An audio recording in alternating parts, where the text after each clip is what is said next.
Welcome to the forum at Westminster Oaks. As many of you know, the purpose of the forum is to provide a neutral and balanced venue for thoughtful and informed discussion of the issues of the day by bringing in speakers from Westminster Oaks and the larger community. We welcome you here. My name is Walter Moore. I am one of the 6 members of the Planning Committee who will serve in this year's program. But now for today's program, and to introduce it, here is Mike Rashat. Yeah, hey, well, welcome. And this remarkable memory care center that opened earlier this year in January is the topic, as you can see. And the presentation is co-sponsored, as you may be able to see, by the Sparklers, this remarkable group of volunteers on this campus who do all kinds of things in memory care, but also in assisted living and at Bertrand. They're really remarkable people. And the current head of that is Beth Mercer, who I think is sitting back there, who's not only involved with us to co-sponsor, but they have a very nice display of what they do or have done along the sidewall you might want to take a look at, and probably some brochures on, if you want to be a sparkler, what you need to do. So that's it. The Memory Care Center, I'm fairly new here, 2.5 years, so it came about because a lot of different residents worked in various ways to make this happen. And we initially thought maybe we'd do a little history of that, but it gets too off topic for what we want to do today. So that will have to come out in the history committee's findings and writings. But anyway, what we're going to do here is something much more limited. And we're going to have 2 people who will present to us something about the way this place, this memory facility, this is part 1 of a 2-part. We're going to have a second part late next spring, which I'll say a bit about in a minute. But Lora Wiggins is the assisted living sales coordinator who deals with being in the memory center and so on. And Whitney Bolden is the coordinator of the memory center. And I'd just like to tell you just a couple of things about them. Lora grew up in nearby Chattahoochee, and she regards herself as a Tallahassee lassie, I guess, whatever the word is. And she has a Bachelor of Arts degree in Communication Arts with a minor in Marketing from the University of West Florida in Pensacola. And she's worked locally in the healthcare area for more than 18 years, Lora has. And she's been at marketing at Westminster for about 6 years, but worked here before that in various arrangements. But she came back and started to work in the marketing for assisted living, which many of you will know. Just as a personal note with her, Lora's mother lived here in our assisted living facility, the 3rd floor of Perry, for many years, a memory floor before she passed in 2016. So Lora has more than one level of connection with the memory care thing. And I might just say to you folks, if you're ever going to move, a big move of some sort, I would suggest you call Lora. She executed and planned and executed a move of 26 residents from the 3rd floor of Perry to the new memory center starting on the 25th of January, and it was over on the 27th, I think, and it went flawlessly, partly because the Sparklers were engaged in the whole thing. But this lady knows how to organize a move, is all I'll say, so give her a call if you're thinking of that. So that's Lora Wiggins, and the newest person, I guess, on the campus in that kind of position is Whitney Bolden.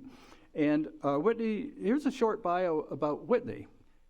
She's a native of Tallahassee, Florida, a proud graduate of Florida A&M. She has a bachelor's in psychology and Western Governors University. She has an MBA in healthcare administration. She's worked in the healthcare field for over 20 years, and most of those years working with residents in Alzheimer's and dementia, and she's the coordinator of the Memory Care Center.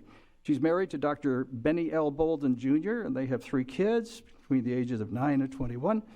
And she's involved very much in a church services with the Family Worship and Praise Center Church, where she does a lot of different things. And her hobbies include reading and TV and all that kind of stuff. So that gives you something about them. So here's what we're going to do today. This is going to occur in 3 segments. And the first segment is going to be, some people I've heard think we're going on a tour. We're going on a virtual tour first of this facility.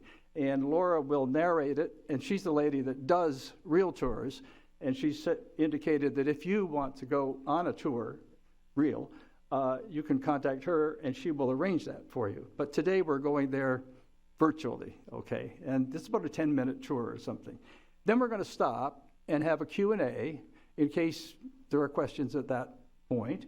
And then the second thing we're going to do is Whitney Bolden, who's just come in here again, is going to talk about the operational plan for running this facility, which was approved in 2019 in Orlando by the Orlando Communities Group. And they have a plan, and we're going to hear what they want or suggest or propose that should be done. That's the goal of the second part of this. And then we'll stop again and have a Q&A.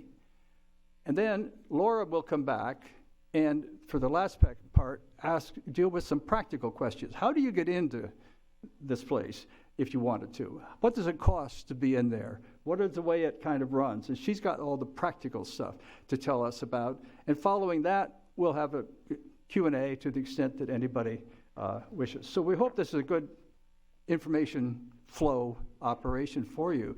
And the way we're going to do the Q&As, we've got 4 people around the quadrants of the room with mics. And so 2 sparklers, by the way, and 2 forum types.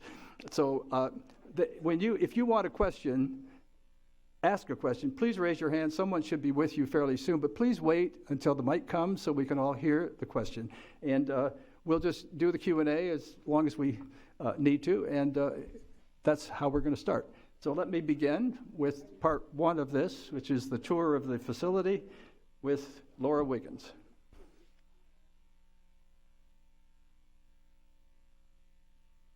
Good afternoon. Can everybody hear me?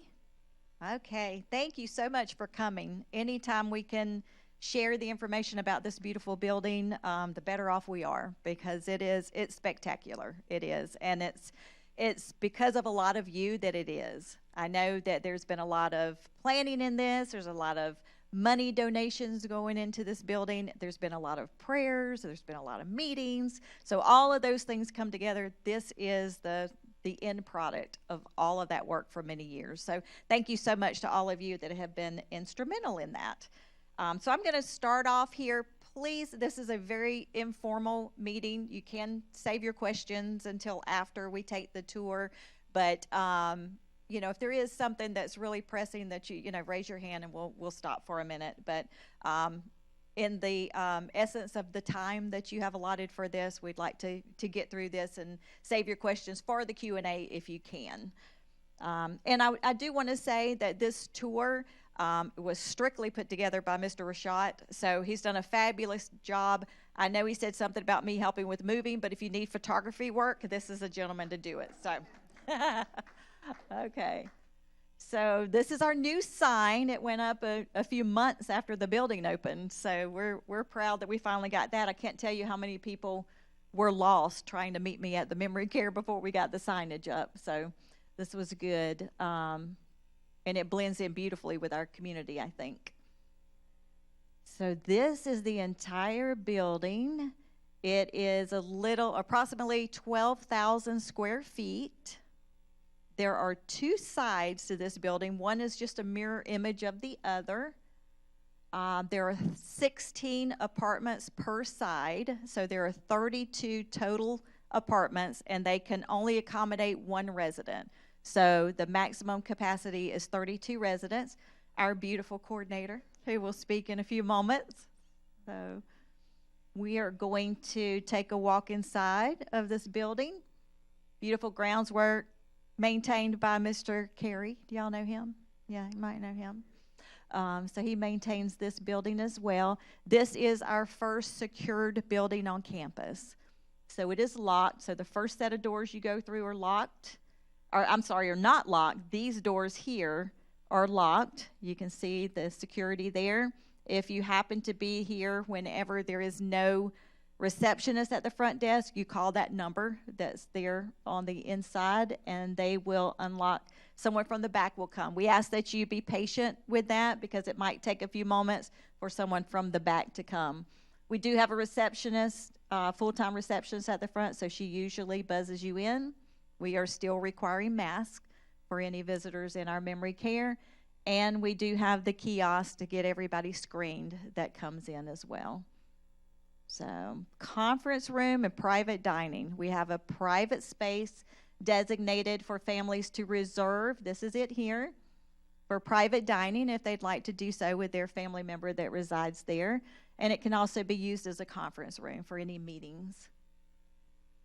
So the second set of locked doors enters us into a dining room for the residents. So there's one per side. As I said, there are two sides to this building. This is what it looks like. 3 meals a day. It's all seated service. Looks better in my dining room. So we have a full kitchen on site. So all the food is prepared there in the building. It's not brought over from our kitchen here. It's prepared there, brought out here in these hot plates, and then we have dining staff that serves from there, and CNAs, and activities people, and volunteers, and anybody else that would like to help. This is one of our great dining staff. And then we have a small chapel. We are a faith-based community, so we do provide the option to worship. We do have regularly scheduled worship services here. We are still anxiously awaiting our stained glass windows, so they will be coming in, and that will make it even more beautiful. On the other side, the mirror image side of this building, in the same location as the chapel on one side, is a beauty parlor. So we have that. I think it's Mondays that the beauticians come out there. We do have a soaking tub or a spa room, so if we have residents that would like the luxury of taking a bath, a spa bath, they can do that as well. There's one in the building. Laundry is done for our residents. That's one of the services that we provide, so there is a laundry room. Anybody recognize this lady? If not, she's sitting in the back of the room. So Martha's our activities coordinator, very active, very engaged marketing, activities staff, not marketing, activities staff. So you can see a couple of the things that we do in activities over there, just a couple. These are highlights, a calendar of the highlights of the activities. Martha and her staff do an excellent job. These are the usual activities that are the daily activities. So unless there's some special event or occasion or holiday, you can see our team at work here. Looks like S'more Day. I tried to participate in that, but they wouldn't let me. But they do a lot of great things. We have music entertainment that comes in. All of our residents tend to enjoy music. This is our interactive TV. It's called an IN2L. Thank you. Pet therapy comes from TMH. So that's always a highlight to our days as well, to have animals come in. Dogters, they call themselves. So our residents do like to interact with the animals. These are just some of the samplings of activities that we do. We have a full active schedule of activities for our residents. The stats have shown us that as engaged as folks can be throughout the day, the less confused they are. You know, they're not trying to plan their day for the day. It's kind of planned out for them. So that's the task that Martha's staff has. The little trays that we showed just a moment ago are activity trays. They're individual trays of different types of activities so that if somebody's visiting, they can pull a tray, sit at the table, and interact with some of the residents during some activities. I don't know who this man is. Mr. Wheeler comes at least once a week, right? Where'd you go? Yeah, once a week to do Elvis. But I understand you don't sing, right? It's just, oh, he sings. Okay, a double. So there's some more stuff that we do with activities. Bible Jingo, it looks like. Beautiful areas here for families to hang out and also for activities to take place. We have TVs, we have fireplaces. So it's a very homey, comfortable environment for our folks to hang out in. I think this is a sparkler group. They look pretty bright and sparkly to me. So I can't tell you how instrumental this group was in the move from the third floor Perry Center to the new memory care. These guys were great. So our GPS wrist device, I think Whitney might talk about that a little bit, but it's our system of keeping up with folks and in case there's an emergency, that kind of thing. So every resident gets one. We do have 2 nurses stations in the building. It's one of our beautiful nurses. It's like she's heavy in some paperwork there. A locked med room right behind her. So on each side of the building, there are doors that go out into our courtyard. They are open until right about dark or dark 30. So folks can go in and out at their own leisure. We do lock them after it gets dark just so for safety purposes, people aren't out there wandering around in the dark and can trip and that sort of thing. So, but it's a very safe environment. They can come and go in and out as they please. We have some beautiful parts of our courtyard that are only there because of the generosity of some of you guys. So some of that are the bricks that were provided for the little memory walkway. Families donated those. You can see them a little bit here. My family donated one in memory of my mother who lived here and had Alzheimer's. So we haven't received our outdoor furniture yet, but we will have outdoor furniture with tables and beautiful umbrellas and furniture for the gazebo as well. So you can see there another one of the entry doors going back into the building. And this is one of the hallways that showcases our rooms. So again, we have 32 apartments, 16 on each side. They are all private with their all own private bathroom. A lot of hangout areas. You can see different sitting areas throughout so that there are places for families to interact. These are curio cabinets that are outside of each apartment, and so our folks can personalize that as they choose. This was our staged room. So everything you see in here, all the furniture is provided in these rooms. Of course, the bedding and the pictures on the wall and all of that was part of our staging, so that does not come with the apartment, but all the furniture you see does. This was my favorite thing, and I asked Mr. Rashad to take a picture of that. So there is a dimmer switch on the wall just above the bed, so it makes it very convenient for our folks to get in bed and then hit the light, and it slowly dims. So you're not trying to get in bed in the dark, and you're not trying to get out of bed in the dark. So you can hit that light to get out of bed. That's one of my favorite things. Private bathroom there. They are walk-in showers or roll-in showers. So I know there's been some discussion through the years about the little lips that are in some of the showers in other parts of our community. Every apartment has their own individual thermostat control, and these are very easy to use. So I'm glad that we chose that. This is another example of how you can set up an apartment. You can move around the furniture and personalize it however you would like to make it a little more homey. And the bathroom there. We do help with showers. That's part of our services and getting dressed. And I'll go over those services later today. But the showers are beautiful, lots of grab bars, so you have more safety there. So we hope you've enjoyed this virtual tour. If you'd like to take a real in-person tour, please call me. I'll be glad to set that up for you.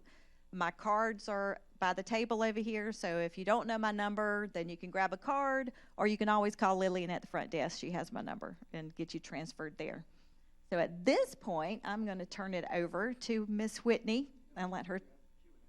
Oh, we have Q&A. Sorry. Yes, Q&A. Sorry about that. So there are 4 people with microphones. If you have a question, please raise your hand about the tour.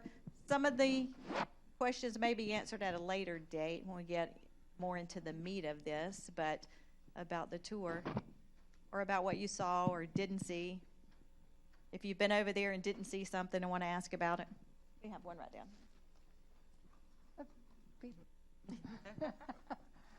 down. I didn't hear you talk at all about the Montessori program. Do you want to tell us more about that? That's going to be Whitney's in the next segment. That's part of the programming, yeah. But thank you. Yes, we'll get to that. You spoke about additional courtyard for more landscaping in the courtyard. I haven't heard that there's a plan for more landscaping. Have you, Vicki? No. So we haven't heard of anything yet. If you'd like to propose something, then certainly do so. We've got one right down here, too. Is it separated for men and women, or how are the rooms set up for that situation? It is not separated for men and women. All the rooms are private, so the individual apartments are private. We just have two sections, so they're co-ed, both sides. Mm-hmm. Mm-hmm. We are up to about 5 men now, I think. There's one right there. Did I understand that everything, all the furniture in the rooms is provided except bedding? You bring your own bed? The beds are provided, just the bedding, the comforter, okay. Pillows, and that sort of thing. So I will go over that in the last segment. But yes, all the furniture that you saw, the bed, the nightstand, TV, the wardrobe cabinet, all of that is included, the chair. Question about the color chosen for the fence that surrounds the outside. The brown is just not very attractive. Is there a reason for choosing that color over white or cream or something that was more pleasing to the eye? I have no idea. I was not a part of that conversation. I'm not opposed to the brown. I kind of like it. It blends in with the trees. But do you know anything about that, Vicki? I don't know. So maybe, do you know anything? No. We can certainly ask. But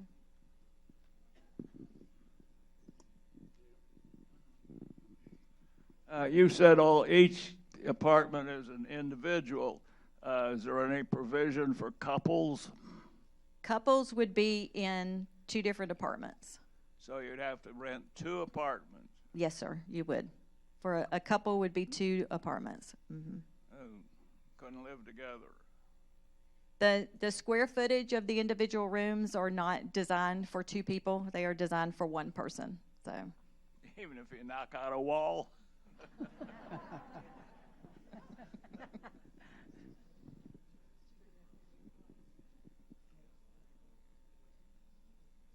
Any other questions? Okay, well, now I'll turn it over to Whitney.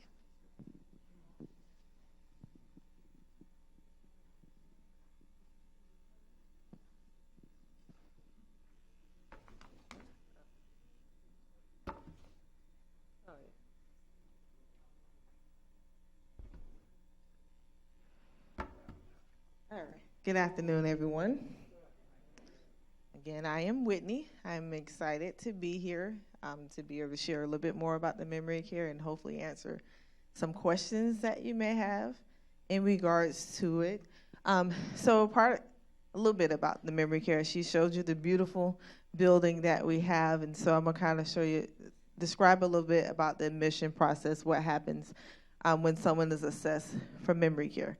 Of course, the first thing is you have some memory issues, correct? That's the first way that you do come into the memory care. So as we are in assisted living, so we still are standard assisted living, so we still follow some of the same guidelines as our regular assisted living, just with the emphasis that someone would need to be memory care, okay? So part of that process is once someone is interested, Lora will reach out to them and schedule a tour. Make sure it's something they really want to move into, and then we'll set up a schedule for an assessment.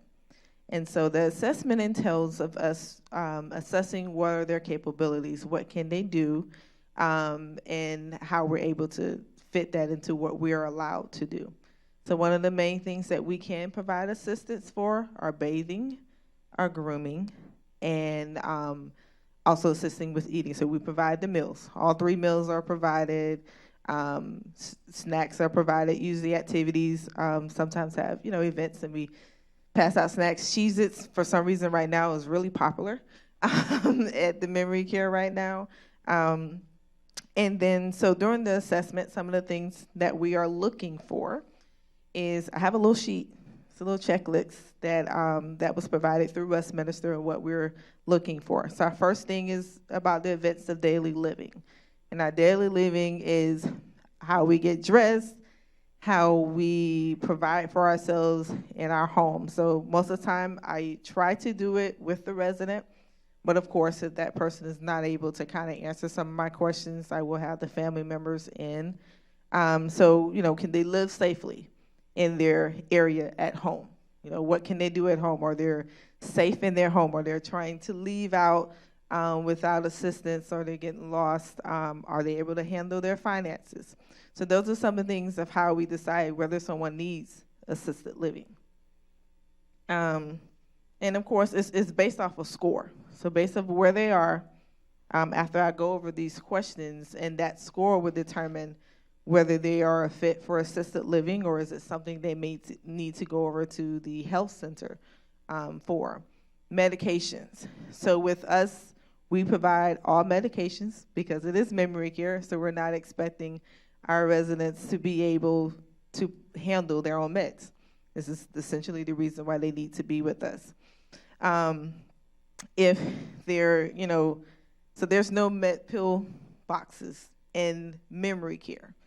Regular assisted living is someone, may just needs a little bit of help with self-administration. That's regular assisted living. But in memory care, you need assistance with medications.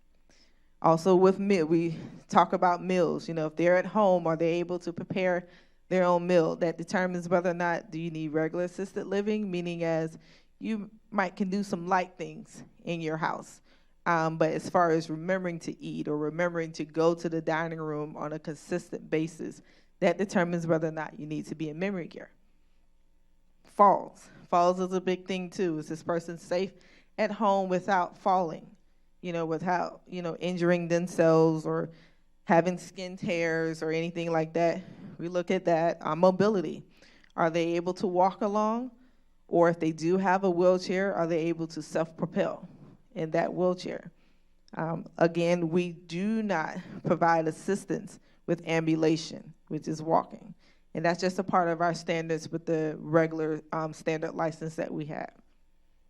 Then we also look at continency. They're continent, toileting, able to go to the bathroom on their own, or do they need a lot of assistance and just a little assistance with that?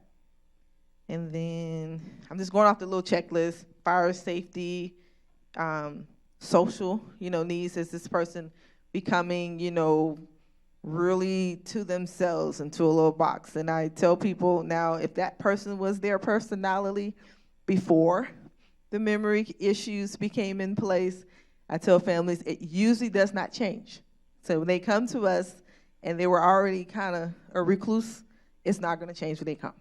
They may come out a little bit more because they see us, but, it's no miracle that they're going to start just doing every single activity now if it hasn't been their norm in the beginning. But, of course, memory issues also affect that as well. So sometimes they may, just because of their memory, don't participate. And then at night, do they need assistance at night? What type of assistance do they need at night? Are they getting up frequently to use the bathroom? As we are more like a scheduled type care, so we're routinely kind of checking on them, see everything, but most of the time they're independent in their living in memory care, but we're assisting with reminders. Hey, let's go to the bathroom more. It's time for lunch. It's time for breakfast. It's time for an activity type thing. And of course, housekeeping, we don't expect them to do housekeeping, but a part of our assessment is if they're at home, is it something that they're already doing? If they don't have memory issues, then they may be able to go to assisted living based off whatever questions we have. And then bathing, like I say, we'll assist with bathing. We assist with dressing. We assist with grooming. Then, of course, we look at their congregate living, how someone interacts around other people. So are there ones that, okay, if someone's sitting there, I'm not going to keep touching them. That determines, okay, this person may not need to be in a regular assisted living. They need to be in memory care because their thought process of understanding is that I can't do this is no longer there, or I got to be cognizant of someone's space. So that determines whether or not, okay, yes, that person needs to be in memory care instead of regular assisted living. And this is all the boring stuff, I know, sorry. And then, of course, a regular diet, the diet, what are they eating? We standardly just push for a regular diet. If whatever kind of meal plan they're on is the regular. And then last question, whether or not, how much supervision do they need? So for their daily living, like getting dressed, getting ready for the day, do they need no supervision? Do they need a little or limited supervision? Or will they need more personal supervision? That means like hands-on there the whole time through it. So those are some of the things that we're asking, things that we're looking at in the assessment process of how they come in. So let's say they assess well, they're ready to go off, and Lora says, yes, Whitney, everything is straight, they can move in. So down they come in, they see us. There are some things that, we want to make sure that they have, and Lora can go in more detail, but things to bring in. We do encourage to bring in personal items, bring in things to remind you of home, to remind you of your family. In addition to, we continue to do assessments throughout the month, like monthly assessments. So we're seeing once they come in, we see how well they're adjusting, but there's some things we want to know how they're progressing. So we check their weight at least 2 times. We are communicating with the doctors for the medication. We're noticing if there is a change. We communicate with the doctor same way as we would any other place to see, okay, hey, this person is adjusting well, but maybe not sleeping well at night. So those are some of the things that our nurses will look for in taking care of. Because, of course, in memory care, you're not able to voice, I'm having this issue. So our role is to be observant to how they're adjusting in the environment so that we can kind of pick up on some cues. Okay, something's going on because this is not their normal or their new normal of how they're reacting to the environment. Any specific questions before I go on? Yeah, right here.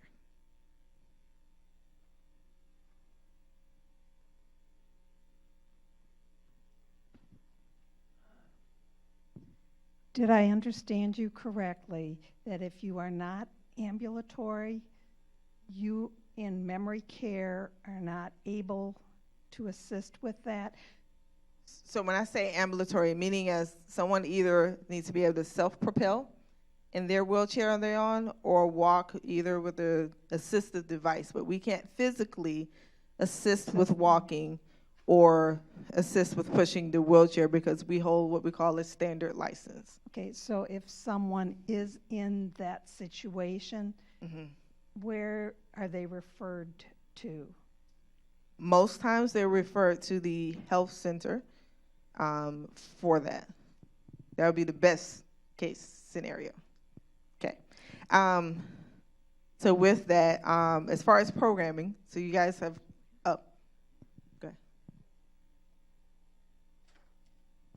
Yes, my mother was on the 3rd floor in Perry Center, and she was admitted for memory issues. And when she first went in, she was able to do self-care pretty well. But as things went along, she was still very participatory, but she could not do self-care at all. And we hired someone from outside to come in and help her. Do you still use outside helpers for people who have that kind of problem? We do, and we would recommend that before we say, hey, we have to go to the health center. So we do try to, as much as we can, allow them to, stay in their environment because they're used to it, and that they're there. But there will maybe a time they have to require more assistance. So a caregiver coming in to assist with those in between times with the staff. Yes.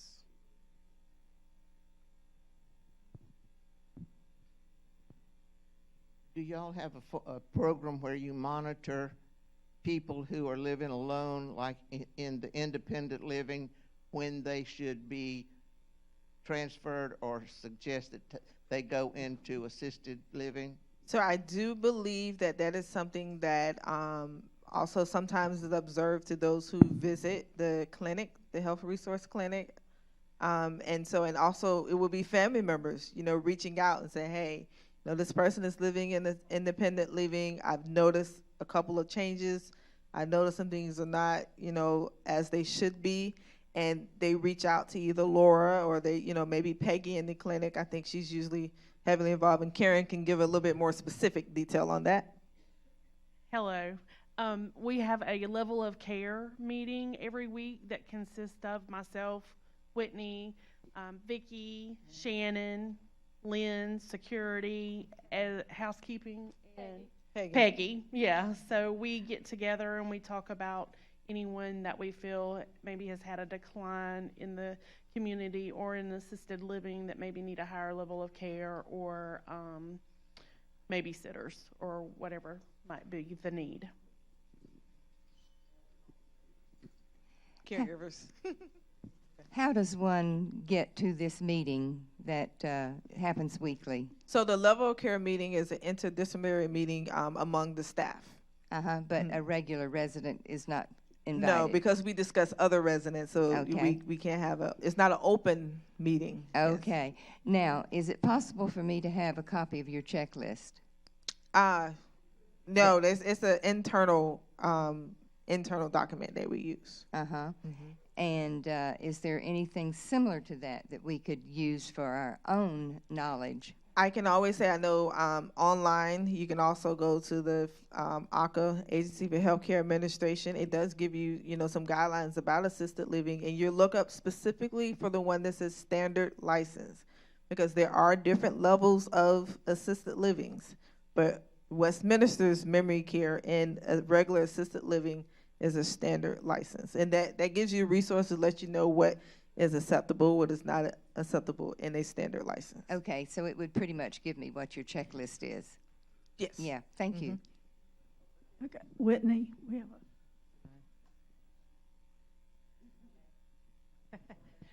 I just wanted to add to what she was saying, and we've talked about this with several residents in Oak South.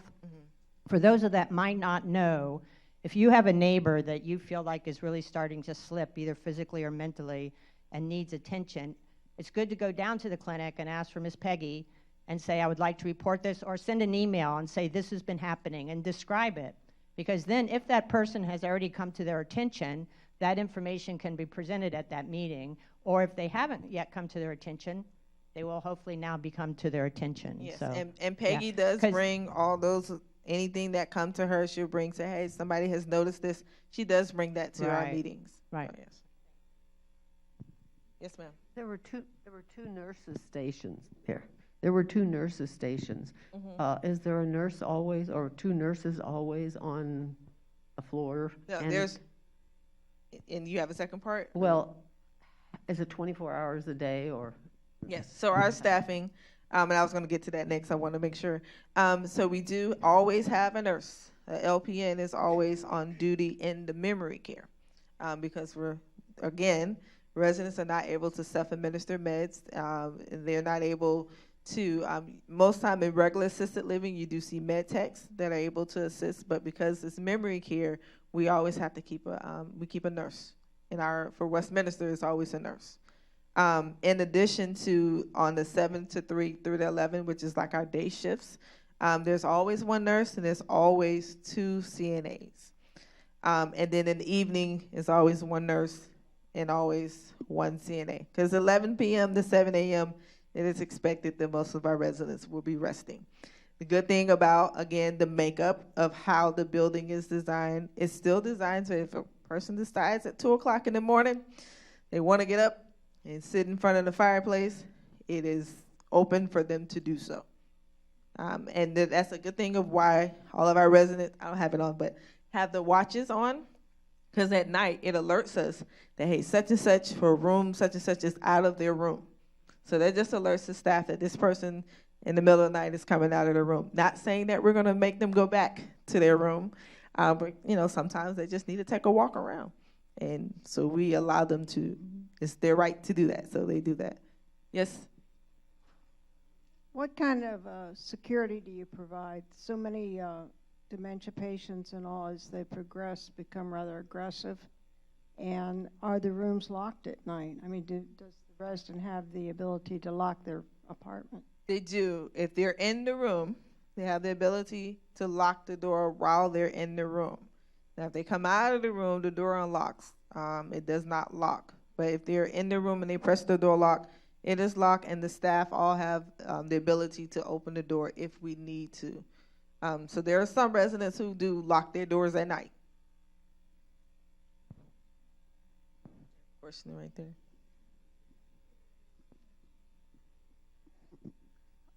Whitney, how do you help some memory care residents to ingest enough food that she or he cares to eat if this person cannot comfortably handle use the forks or knives? Okay, so we do not assist with what we call assist with feeding. So the person has to be able to, you know, either we have a program that's called Small Bites. It's something that if they need to, we can do finger food type things for that person, so that if they can't maneuver how to use a fork or when to use the spoon, then we provide them with the Small Bites program. So this is something easy to pick up. But on a routinely basis, it's, you know, a regular meal, but the person has to be able to feed themselves. We do provide cues. Hey, you know, come on, let's finish eating your food, but have to physically be able to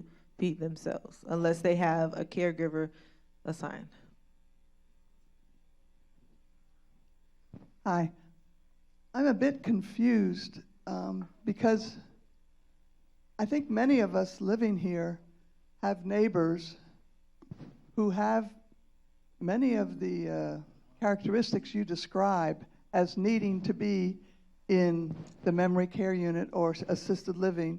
And despite many neighbors coming to Peggy and others to report this, nothing seems to happen. So there's a two-part to that. So yes, we may identify that person may need to come to us. But again, it's also, you know, the family has to be agreeable and wanting to move that person into our facility.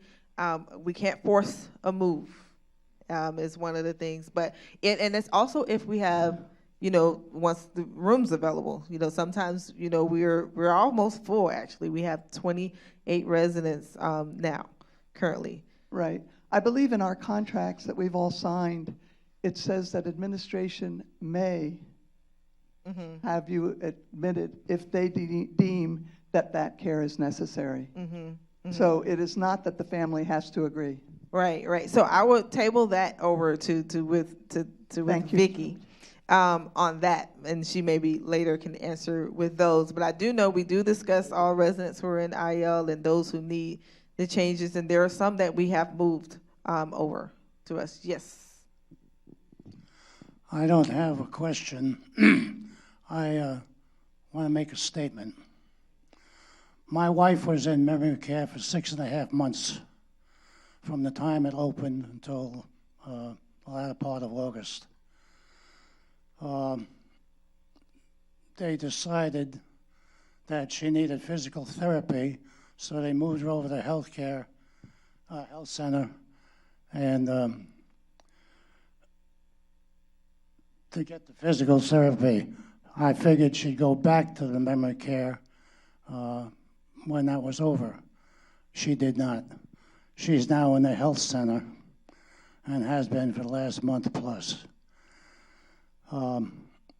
They decided that she didn't do enough for herself, so they ended up transferring her. I was not very happy with that decision. Secondly, as far as a nurse being available 24/7, that's not true. The nurse on the evening shift has to go across the street to either the health center or someplace in the parish center during her shift, which leaves the memory center with no nurse in attendance. Thirdly, as far as the CNAs are concerned, they basically have a shortage. Some CNAs are staying for 2 shifts. That's 16 hours. And sometimes there's only one CNA for both sections of the facility. My wife, while she was there, did have an aide, me. I was there from 11 o'clock in the morning till 8 o'clock at night. During that time, they didn't have to do a thing for my wife. I took care of her totally.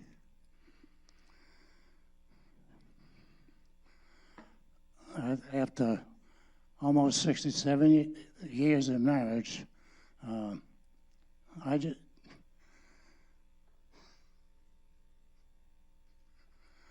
I just don't leave her. But I wanted to bring that up because I was there, I know what went on, and I wanted you to all know. So in regards to when someone does go to the health center and they do have to go for therapy, it does not always necessarily, they still have to be reassessed to make sure they meet the requirements as regards to the standard license that we have. You want to chime in?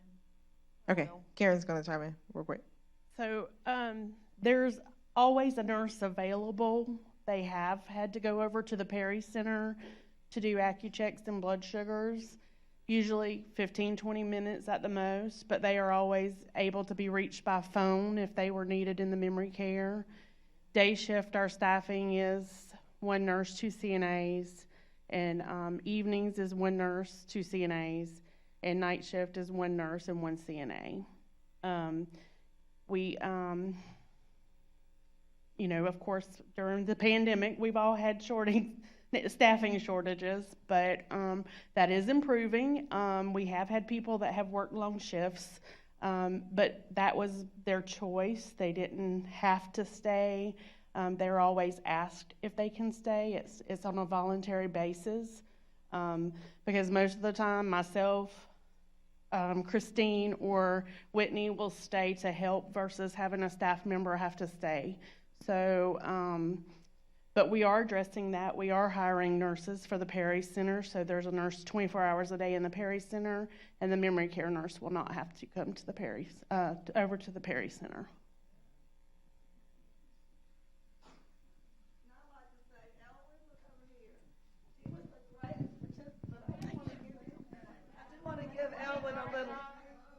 I just want to say thank you for that. I want to say thank you, Ellen, for your enjoyment of activities while you were there. We thought you were a great sport and always had answers for our trivia games, and we enjoyed you. Thank you. And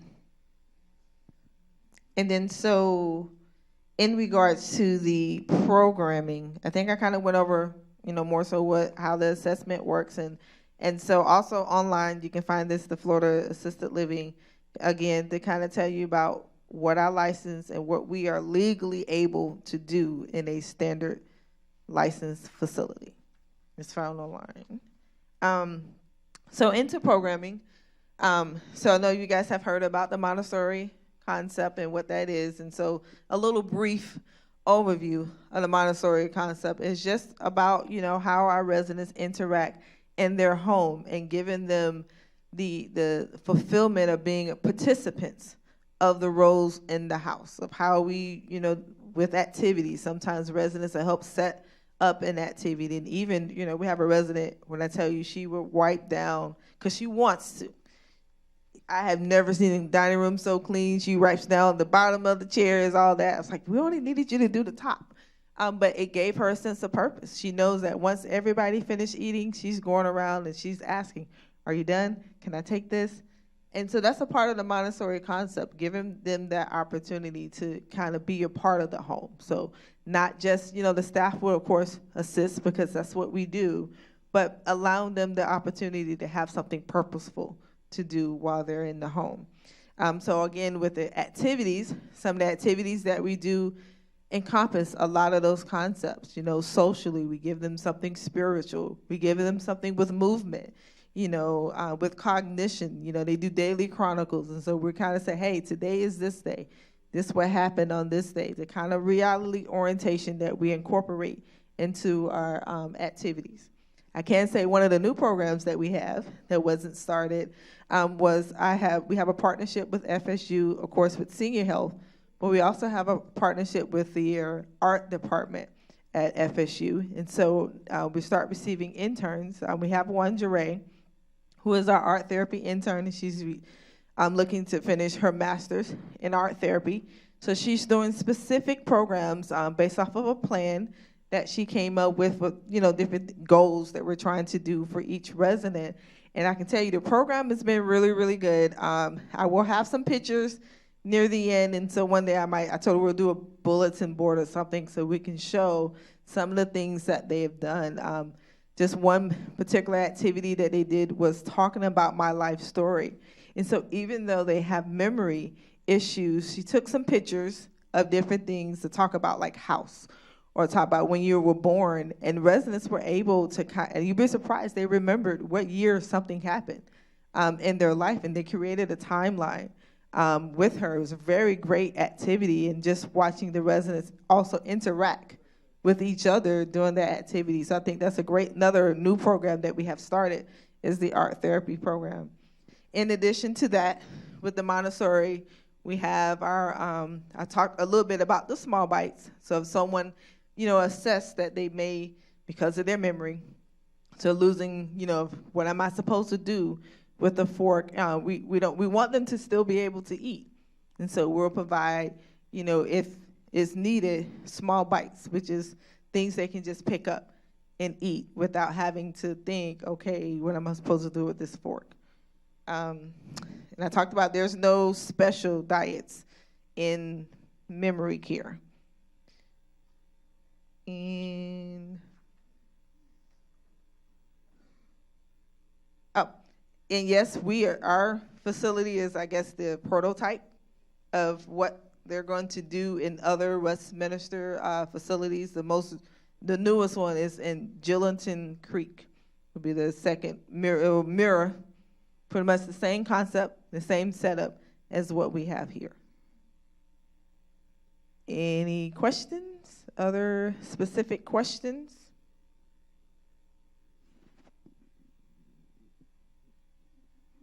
Right here.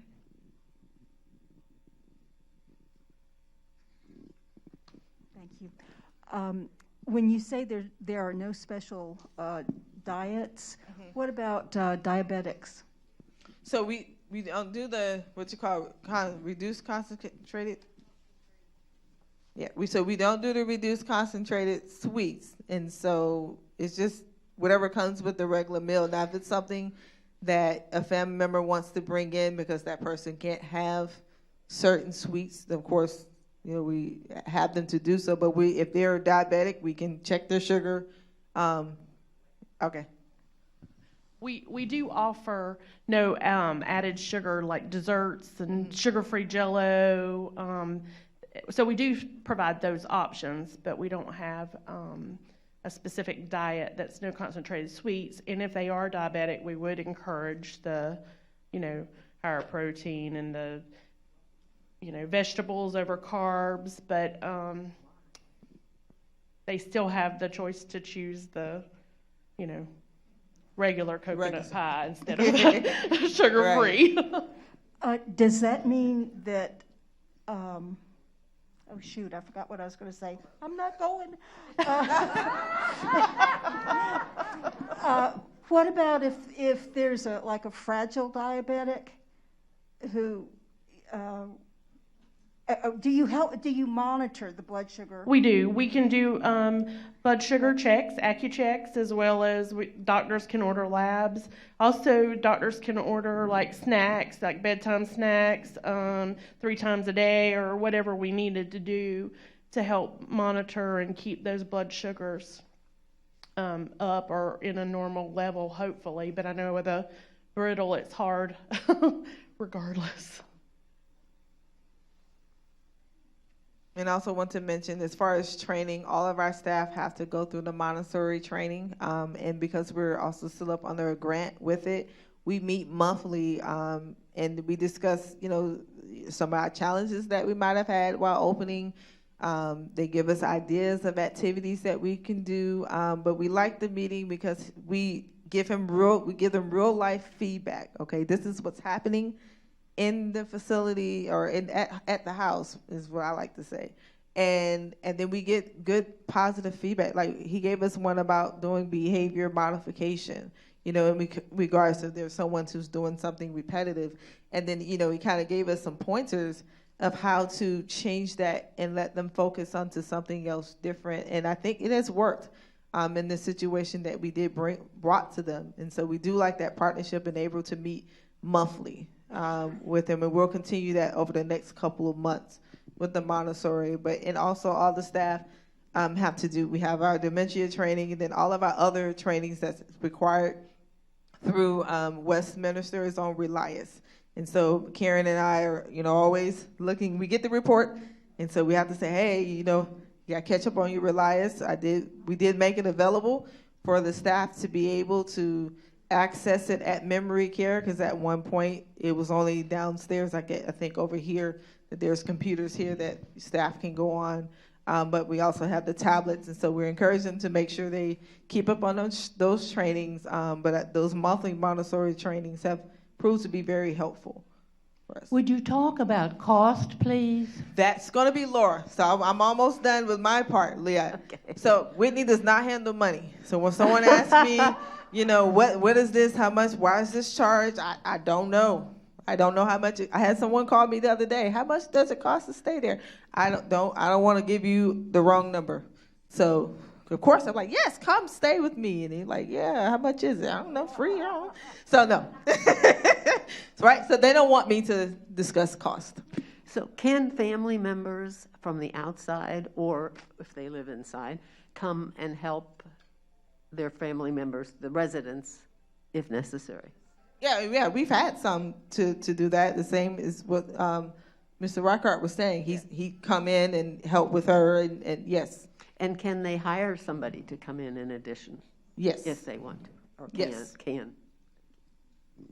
Could you elaborate more on what the staff is learning when they go to these programs on Montessori? I'm still unclear. My understanding is it has to do with purpose and people to feel purposeful. Could you give us more concrete examples? So with that, let's say we have a resident who is becoming real fidgety, right? So every time, and if you leave this person alone, it kind of puts them in a frazzle. And so part of the training is what could we do to kind of help this person focus on not looking for their car that's no longer here. I have one person in particular always asking for the car. I'm like, I don't know why your husband did it. He took it. And then I get to be the good guy and say, your husband did it. No, I'm talking about you. I'm just joking. But so what we do, so one of the things that they trained us on is when I talked about the behavior modification, is so now this person is looking for something, because that's why they're anxious. They're doing this, they're fidgeting. It's a need that we have to figure out what it is that we have to meet. And so we went through the whole scenario of what this person does, how they interact. We talked about, is it at a certain time? Is it, because they're hungry? So it's like a whole powwow session where we discussed everything that we've noticed. And he gave us some pointers of what we could do to kind of help that person. And that person actually is the one that loves to clean the dining room now. And because we learned we needed to give her something to do. And the same thing, we may have a guy who, he just likes to be the bodyguard. So we get to say, hey, you make sure nobody comes through those doors. We got a lot of women here. And I promise you, they're on their post. They want to make sure that, so it gives them purpose, gave them something to do to kind of help with some of the, as we call behaviors or other residents may say distractions, or that person who's going in and out of a room.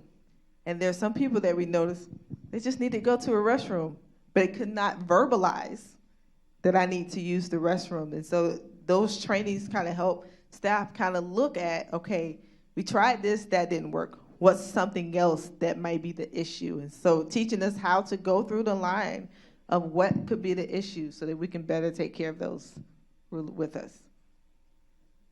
So I'm going to turn it over to Lora so she can go over all the good money stuff.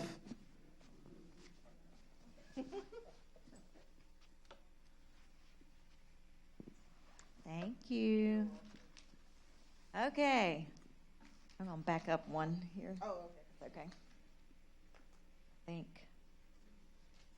Okay. What does it cost? And how do we get here? So, first of all, let me just define a couple of things. An internal resident are you guys. You are folks that already live here. So when I say internal, I'm referring to you guys. External is anybody that doesn't live here on campus. So folks that are on our waiting list or people that are just interested in coming. So let me just make those differences clear to you. So there are 3 room sizes in our memory care. The smallest is 268 square feet, and it's called the mimosa. That is a tree, not a drink. So let me just make that distinction. The next one in size is 297 square feet, and it's called the juniper. And the largest, we only have 2 of the largest apartments, 321 square feet, and it's called the cypress. So you see where I'm going, the names are after trees. So I have floor plans for each. They're not real clear on the screen, and I apologize for that. I do have them, and I can get to you if you would like for me to. But they're basically the same footprint. It's just the square footage is a little bit larger. So they don't look much different, just larger in size from each one. So this is the smallest, the mimosa. The next one is the juniper. You may be able to see, really the square footage is in the entryway, the hallway leading into the actual living quarters. So there's a little extra space there. Not a great deal of difference between the mimosa and the juniper. And then the cypress has a much larger entryway. It's basically for folks that are wheelchair bound or have the larger wheelchairs to be able to accommodate getting through the doorway. All the doorways are handicapped accessible, but this just makes it a little bit easier for those that are in the larger wheelchairs. They're bariatric rooms. So we only have 2, one on each side of the building. This is the furniture. We hit on this earlier, but this is the furniture that's included. That is not the color that's provided. It's the darker color that's down at the bottom of the right-hand bottom of the screen. But the wardrobe cabinet, the bed, they don't show the mattresses here, but the mattresses are included. They are double-size or full-size beds. They come with a headboard, a nightstand, a dresser, a recliner, and the TV is mounted on the wall. All of that is included in these apartments. And you can see the fabrics here. So, the cost. Right now, since this is the first year that our memory care building is open, the entrance fee for someone coming into our community for the first time is $86,800. That is the same for all 3 sizes right now. I will tell you that will probably change. There will probably be a price increase for the 2 larger ones, but right now it's across the board, $86,800 for the entrance fee. As you know, that's a one-time payment at the time that you enter the community.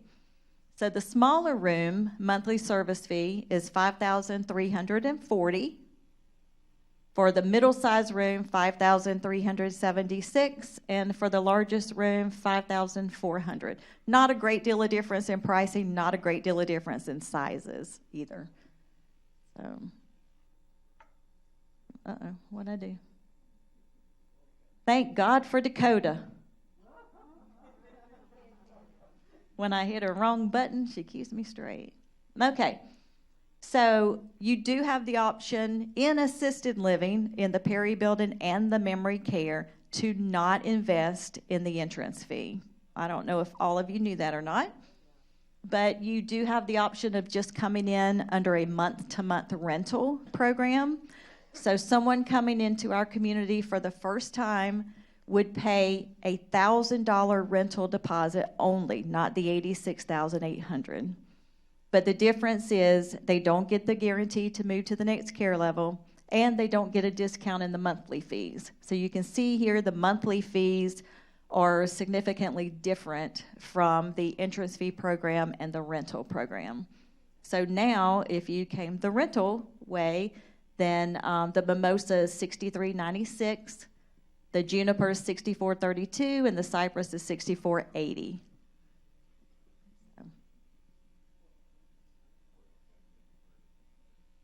So these are the services that are included.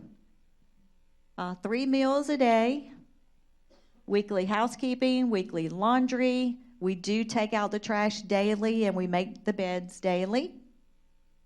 We provide assistance with bathing, dressing, grooming. We provide medication management. All the utilities are included in this monthly fee, as well as basic cable TV and telephone service. This is the only place that I'm aware of on our whole campus that provides telephone service. You do have to bring the telephone itself, but the service is provided. And then, as we touched on earlier, a full schedule of activities. So we keep you busy over there. Now, how do we get into the memory care building? So we are now asking, I know this might be touchy for some of you, so our assisted living waiting list has been extensive for a while, but it has been extensive with folks that are not ready to move anytime soon. So the thought process has been, let me go ahead and get on the list so that when I'm ready, I can go. Now we are putting a little cap on that. So we're asking that if you want to go on the assisted living or memory care waiting list, that you think you might be ready within the next 6 months. Now, normally, when you go on a waiting list for memory care, it's the family members that will put you on the list. So I get calls from sons and daughters and grandchildren that want to put their loved one on the waiting list for memory care. It's usually determined that way. So you do always have the right to age in place. So if you're in independent living and you start needing assisted living, or your neighbors start saying that there are issues, you always firstly have the right to age in place. So you can call for outside help. Peggy in the clinic helps coordinate that for you. So we try our best to keep you at the care level that you want to be at for as long as possible. So that might be where you see some of the situations where you've talked about neighbors and it doesn't feel like anything has been done. Trust me, it has. We've talked about these people. We've expressed your concerns. We've followed that up with conversations with the families. We may have acquired outside help for them. So stuff is being done behind the works. You may not see it on a daily basis, but things are being done with that. So I just wanted to touch on that since we talked about that a minute ago.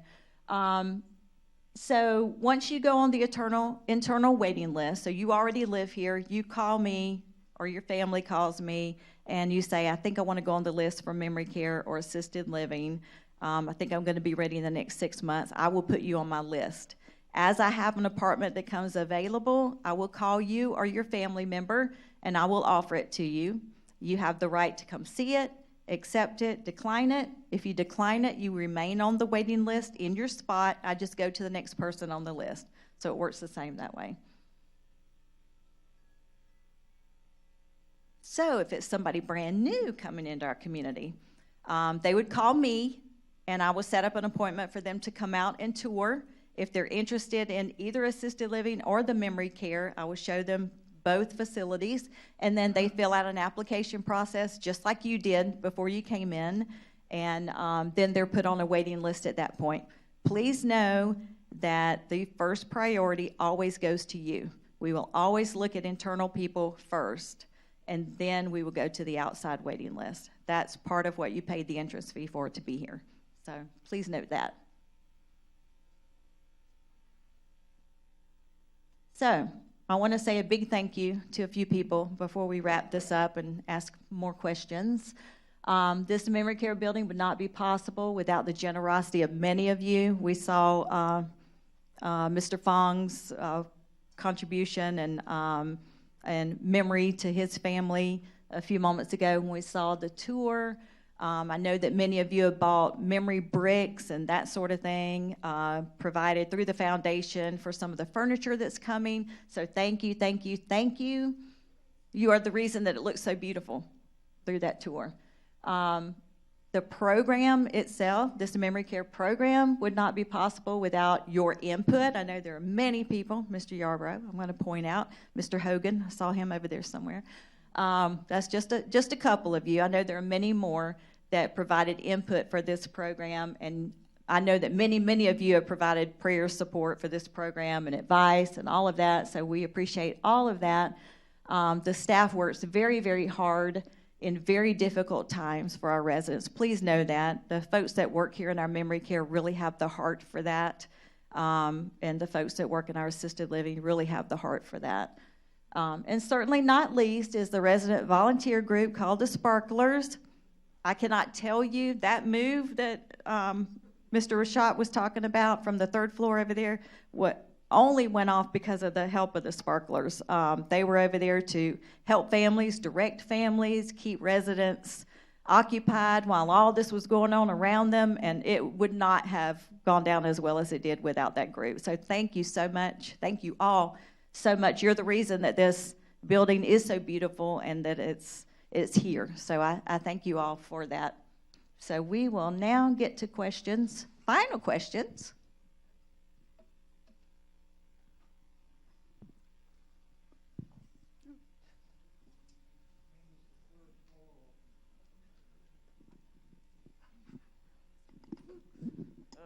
My name is Sunny Phillips. I want to tell you that right up front. I have an observation and a question. So the observation is I am single. I have no family at all. Luckily, I have really good friends, and that's the main reason I'm here at Westminster Oaks, because when I'm ready for assisted living or memory care, I may not know it. So I want to make sure I have a place there.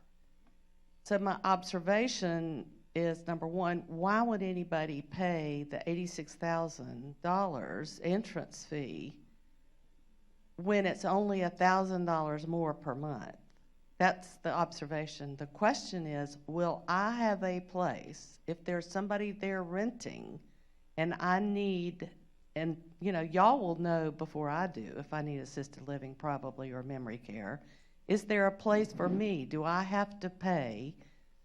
Even though I've paid the entrance fee, I live here, can I get into the assisted living or the memory care when there's a rental space there who's not paid the entrance fee? Tough questions, but good questions. So first of all, let me address your first question. Why would you pay the $86,800? Well, if you're 72 years old and you're coming in here, you're probably going to reap that back through the years. It would be $1,000 more right now in the memory care, but it's about $100 more a day in skilled nursing. So if the person was able to, that's the first thing. If they're able to progress to the next care level, they're paying $100 a day more. And they don't get convalescent days like you do with your contract, and they don't have the guarantee to move to that next care level. So that's the differences. The reason that we offer that is there are some 98 years old folks that come through assisted living. So, you know, it's a better cost benefit for them if they just do the rental. So that's why we offer that. Secondly was about space. So we've been doing this since 1982. So we've tried a lot of different things, and we're normally prepared for when someone needs the next care level through incident reports, through talking about the care level, through the care level meetings and that sort of thing. So it's very rare that someone doesn't have a space when they're ready for it. There may be a little delay in that, meaning a month or two, but normally there's not a huge wait time. I know that some of you are thinking about the assisted living waiting list. You know, recently we've had a little bottleneck recently with the delay in construction in the memory care and the delay in construction on the 3rd floor. But also know that the waiting list, some of the folks on the waiting list had declined apartments earlier. So there was a little bit, you know, longer wait, because when they actually became ready, then there may not have been something available at that time. But it's really rare. We usually get a heads up when someone's really needing to make that care level move. So I hope that kind of answers your question. Bottom line is it should be yes, that there will be a space for you. There may be a little bit delay in time, but yes. I'm sorry.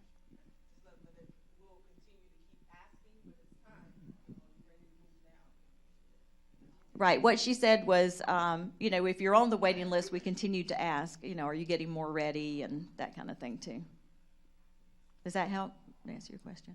Laura? Yes, sir. I'm in assisted living now, and if I need to go to memory care, do I have to pay an $86,000 to move across the street? No, sir, you do not. You just start paying the different monthly fee. You never pay another entrance fee. That's a one and done thing. So that would not apply. That would not apply to you, correct? Just a monthly fee. Correct. Thank you. Sorry, I didn't make that clear. Laura, it's Pat Hogan back in the corner here. And Ms. Bolden mentioned earlier the fact that Julianton Creek was using our new facility here as a model for the second one in the whole family of Westminster communities. Now, they've been in business a long time. Westminster Oaks, 40 years, has never had a lock facility or a memory care facility. And back in January, when this opened, about that time, we invited out the retiring Secretary of the Department of Elder Affairs, State of Florida, Richard Prudhomme, as a special guest to see it. His one-word description, after having seen hundreds, maybe thousands, of assisted living facilities throughout the state, just described ours as magnificent. So we have a jewel here, the first one in the system, and the second one may be about to open because they're modeling it after ours, so they were able to save some time. So we should be proud of it. It's not a perfect thing, but I want to also say that Lora Wiggins probably knows more about transitions, assisted living, than anyone in North Florida, maybe the entire state of Florida. I'll pay you later. Thanks. And our new coordinator will probably be just as expert as soon as she learns how to spell Montessori. She can do that, then we'll elevate her up one more notch.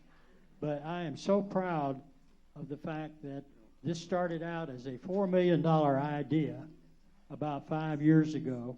Management thought it was a very good idea, and through the suggestions, very good suggestions of our residents, we got our kitchen across the street instead of here, and transporting food across the street.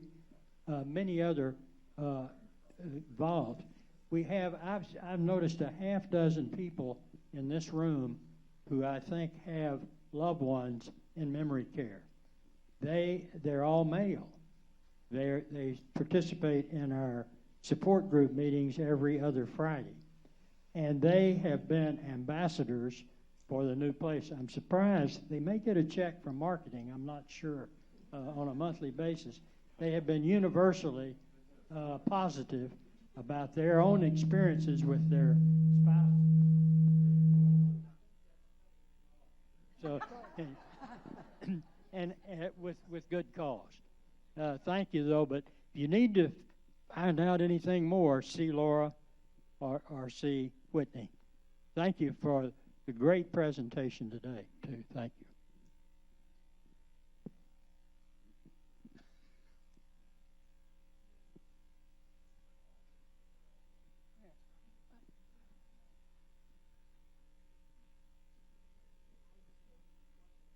One more? Yeah, good. When you say that there's 86,000 to get into memory care, is that for each of us, my husband and 86,000 and me 86,000? You do not have to pay the 86,000. You already live here. That's for Okay. someone coming in. But for folks coming in from the outside, an entrance fee, the reason it's titled that is you pay it upon entering Westminster Oaks, period. You pay it one time and never again. So whatever we So paid when we entered. when you paid when you that's- entered, that's your guarantee to move to the next care To the level. next Yes, level. yes. Okay. So anybody, but to answer your question, anybody from off the streets that moved in, they would pay the 86.8, and then their spouse would pay a discounted rate. I think it's 33,000 or something. Well, I'd like to say this has been a very interesting and, for me at least, informative, and I hope for you, exchange. And you might note that our original slide said this was part one of a two-part presentation. The forum is planning.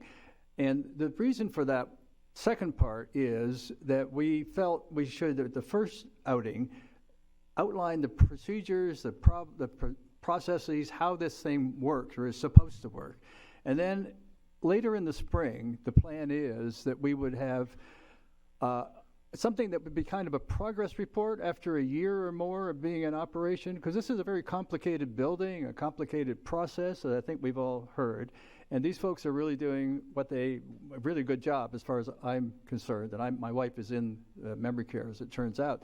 And so I hope that when the second part of this gets to be planned, I would like to echo what Walter Moore said at the beginning, that I think we'd ask you all who've been here and haven't been here even to submit or suggest to us topics that you would like to see us cover if we're doing a progress report after the operation of the place has been roughly over a year and 2 or 3 months. We want to sort of see on the ground how these folks have coped and how well it's going, and even hear from some of the caregivers and the partners or the family members of people in that regard. So that's one of the plans.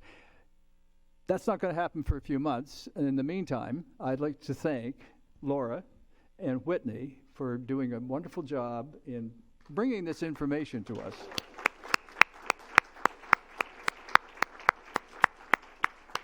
And we were not sure how this might go, but I think, having heard the questions and so on, it's really helped exchange some information that in a shorter venue or shorter period of time and maybe less focus wouldn't get done. So this has been a good try to get the information out, and thank you all.